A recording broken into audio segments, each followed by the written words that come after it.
Okay. I'm nervous. Okay, this is called Seasons of Life. When my brothers and I were born, my parents planted us each a tree. They picked the seeds and planted them right in our front yard. There was no real reason why they picked the ones they did. It was just family tradition. My tree is a cherry blossom. Growing up, I could see it from the corner of my bedroom window, and for the majority of my life, I hated it. It was small and ugly and boring. I hated that it was my tree, that it was somehow supposed to represent me, and yet we had nothing in common. Now, for the sake of drama, I could pretend that this was a huge stumbling block in my youthhood, but let's be real. Little Sarah Malino had way bigger fish to fry, like who I was inviting to my red carpet-themed birthday party, and what song was going to play when insert name of 1 out of 5 of my middle school crushes and I had our first slow dance. As the years passed, that tree got pushed further back than the hot pink Crocs in my closet, completely forgotten. But a few years ago, in May, I came home from college, and for the first time, I got to see my tree in full bloom. Literally hundreds of beautiful satin-like petals were scattered across my front yard, sprinkling the grass with tiny flakes of white and pink. It was beautiful. More beautiful than Britney Spears covered in Just Diamonds in her toxic music video and Mariah Carey's voice in the chorus of Hero combined. That weekend, I spent most of my time underneath that tree, breathing in as much of its beauty as my lungs would allow. I wanted to spend forever under that tree, or at least a lifetime of moments. But I had to go back to school, and when I came back a week later, the magic was gone. In Japanese, cherry blossoms are called sakura and represent life's ephemerality, or rather, the fleeting nature of life. They only blossom for 1 to 2 weeks before their petals fall and their branches grow bare again. They're a visual reminder that life is both overwhelmingly beautiful and also tragically short, both precious and precarious. I was thinking about what that means, the ephemerality of life. It's like seasons. Not the ones that determine when we shave our legs and moisturize, but seasons of life. When I think about seasons of life, I think about the time in the past and the person I was. I think about who my best friends were, what music I was into, how I was styling my hair, who I had a crush on. The smells, the friend groups, the routines, all the things that paint a portrait of that place and time. Like the season where Ian and I woke up at 6 a.m. every Saturday, poured pops into our bowls with built-in straws, and sucked the milk out as we watched Looney Tunes until our parents woke up. I couldn't tell you the last time I ate cereal, or drank real milk, or watched actual TV. Or the season I had a bar bat mitzvah every weekend, when all that mattered was how high the heels my mom let me wear were, how many times I was in the video montage, and which boy asked me to slow dance before DJ played Don't Stop Believin'. I can't forget the season I #lived, loved, breathed sleepaway camp, when sleeping in friends' beds for an entire summer was normal, dipping pretzel sticks into chocolate milk was a delicacy, and sneaking out of your bunk to canoodle with your camp BFGF was everyone's favorite nighttime activity. I can still see the signatures of past camp legends lining the rafters above my bed, hear the color war chants inside Sanford, taste the chocolate chip cookies we got at Cookout, and smell the fresh, bumfuck Pennsylvanian air, rife with sweat and hormones. The last day was always the hardest. I never knew goodbyes could hurt so bad. The season I'd love to erase from everyone's memory, when Nicki Minaj's pink shimmery lipstick and bandanas were my absolute fashion essentials.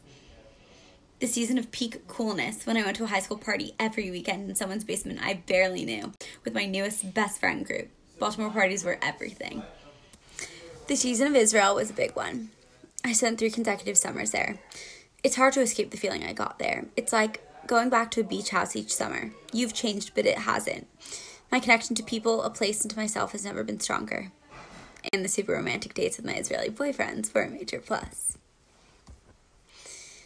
And then there was a season in Australia that still feels too raw to reminisce, where I met 3 girls, among so many others, who taught me what best friendship is, who completely changed my life and filled each day with new adventures and nonstop laughter.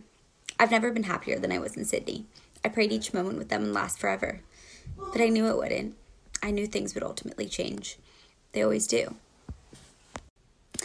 And then there was a season backpacking Europe, where I spent more time on trains and planes than I have in my life, where I met strangers turned friends in tiny hostel rooms and ate some form of a €2 pastry for every meal. I came home with no money, a gnarly sunburn, a ton of laundry, and memories to last a lifetime. Boy, did the journey change me. My most recent season has been my favorite so far. It's when I became who I am, truly, and met my best friends. Life in New York City is shiny and new. I have my own little New York City shoebox with a roommate I'm luckier than ever to have stumbled across. Shout out, Katie. I'm working at a place I could only dream of working at. I mean, straight out of Entourage, literally. And it's not only introduced me to an incredible mentor and my boss, but to my very best friends, people who I know will be by my side for the next lifetime. We have this thing. Every day when it's time to leave work, when we just can't say goodbye, we will literally stand in the lobby for what feels like hours, not knowing how it will be possible to separate. We just can't leave each other's sides. I've never had a friendship like this, but they do say good things come to those who wait. On Mondays, my roommate and I watch The Bachelor. On Wednesday mornings, Nina and I grab coffee on her side of the office. Friday night is concert night. We usually try to convince Avi to come with us, but EDM isn't her vibe. Saturday day is for adventures with Molly, Ovs, and Neens, and of course followed by a wild night out. Sundays are for strolls and recuperation, and always ended by movie night snuggles with girls and wine. My life in New York is so sweet, and I truly have never been happier. But one of the most bittersweet feelings is knowing how much you're going to miss a moment while you're still in it. And that's what seasons of life are. They're the butterflies swirling around your stomach before your first kiss with your crush, when you close your eyes and pray you can live in that moment forever. They're the smell of spring nearing summer on the last day of school. They're moments that become memories in the blink of an eye. We're always in some sort of season, even when we don't realize it. Even the routine days when getting to school on time, sitting with friends at lunch, and finishing homework was all that mattered, even those days make up a season you'll never get back, and probably one you'll miss a lot someday. And that's the crazy thing about it, because unlike fall, winter, spring, and summer, we only get to relive these seasons once. And that's what makes them so painfully beautiful and so breathtakingly sad. Cut to now, reminiscing on seasons that have been cut short. And it feels cruel and almost unfair. This wasn't written down in our planners. It's not part of our 5-year plans. And yet, here we are, in a new season of life. And I think we can all agree it's a lot less shiny than we expected. The season's quiet, tame, some would say less exciting. Many of us are returning to the routines of our younger days, when daily chores and sit-down dinners were non-negotiables. I've been living on my own for the past 6 months, and now I'm harnessed to a lifestyle I thought I'd left behind. I feel like a kid again. And there's a lot of frustration in that, but there's also a lot of beauty in it too. It's undeniable that we've all lost a lot, whether it's routines, jobs, lifestyles, independence, or loved ones, especially loved ones. It feels like we've lost so many things, but we've gained so much too. So much time with our loved ones and for ourselves. Time to do those things we've been waiting to do.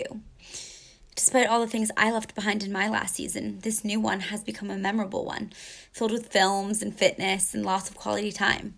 It's something I know I'll talk about with my kids one day. I think we all will, God willing. Now bear with me. Okay. For my 7th grade summer reading assignment, I read The Outsiders. Ever since, it's been one of my favorites, and only partially because I have a football stadium-sized crush on Matt Dillon, who plays Dallas in the movie. I even devoted an entire computer sticker to the book.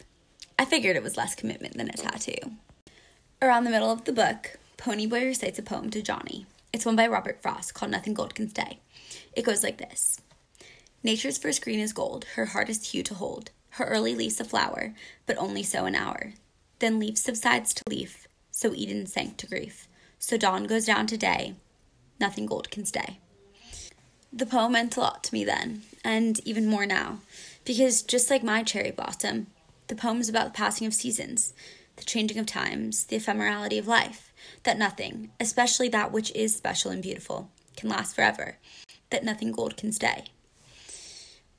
There are moments in life, golden moments, when we wish we could rewind or press pause, but in life, there is no pause or rewind, or even fast forward. There's only play. And so quickly that here becomes there and now becomes then, and today's moments become yesterday's memories. Some moments are so simple and unmemorable, but one day you'll look back and miss them too. That season of life. And then there are golden moments, ones you can't bear to live in because you know one day they'll be gone. And those are part of seasons that we too can only dream about reliving. And that's what it feels like now. The pain of potentially leaving behind a season in a place that has become so ingrained in the fabric of who I am. I know this feeling is universal. When a season of life ends, no matter what it is, there's always pain. Whether it's for people or a place or a feeling, the hurt that comes with leaving things behind is always heavy. Because even though you can see old friends or revisit a certain place, you can never go back to the person that you were during that time. When you say goodbye to people and places and feelings, you aren't really saying goodbye to them, but to the person you were in them, in that place, in that season of your life. And that's what makes this goodbye so hard, because truthfully, I'm not ready to say goodbye. And I'm praying that this pause really is just a pause and that our scheduled programming commences when we return. But for right now, it's hard to feel like things won't be different. Life right now is all just one big unknown.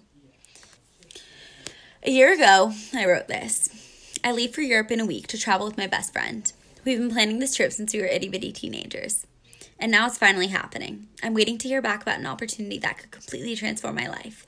New York or LA are on the horizon. My fingers are crossed that whatever my next step will be will catapult me towards the career I've been working towards and dreaming about since little Sarah Malineau was telling feature-length film More These Stories with her Barbie dolls.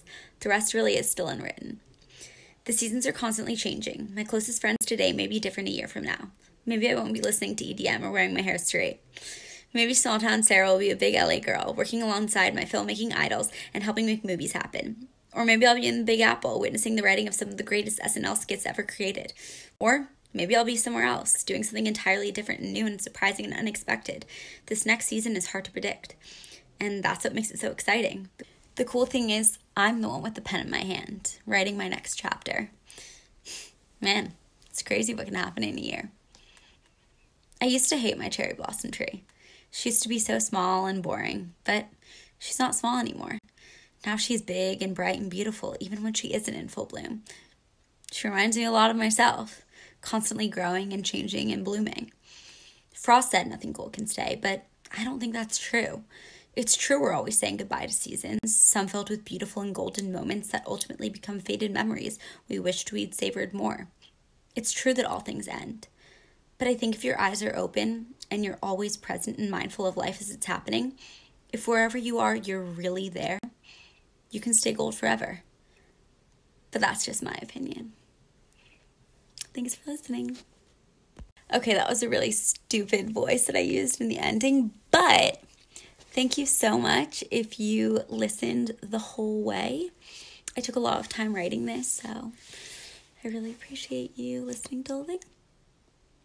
Stay safe and healthy.